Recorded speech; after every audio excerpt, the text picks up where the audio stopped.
ಓಂ ಗಂಗಣಪತಯೇ ನಮಃ. ಶ್ರೀ ಗುರುಭ್ಯೋ ನಮಃ. ಹರಿ ಓಂ. ನಮಸ್ಕಾರ. ಓಂ ವಿಯೋನಯೇ ನಮಃ.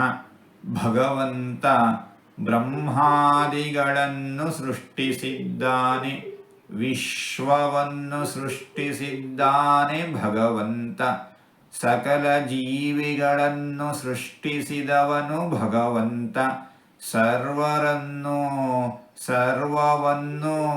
ಸೃಷ್ಟಿಸಿದವನು ಭಗವಂತ. ಇಂತಹ ಭಗವಂತನನ್ನು ವಿಯೋನಯೇ ನಮಃ ಎಂಬುದಾಗಿ ವಿದ್ವಾಂಸರು ವರ್ಣಿಸುತ್ತಾ ಇದ್ದಾರೆ. ಹೀಗೆ 4 ತೊದಲು ಮಾತುಗಳನ್ನು ಆಡಿದ್ದೇನೆ. ಇದರಲ್ಲಿ ಏನಾದರೂ ತಪ್ಪುಗಳು ಇದ್ದರೆ ಆ ತಪ್ಪುಗಳನ್ನು ಬಿಟ್ಟು ಒಳ್ಳೆಯದು ಅಂತ ಏನಾದರೂ ಇದ್ದರೆ ಆ ಒಳ್ಳೆಯದನ್ನು ಮಾತ್ರ ಸ್ವೀಕರಿಸಬೇಕು ಅಂತ ಹೇಳಿ ಪ್ರಾರ್ಥನೆ. ಈ ನುಡಿಗಳನ್ನೆಲ್ಲ ಆಡಿಸಿದ ಭಗವಂತನಿಗೆ ಸರ್ವವೂ ಸಮರ್ಪಿತ. ಸರ್ವಂ ಶ್ರೀಕೃಷ್ಣಾರ್ಪಣಮಸ್ತು.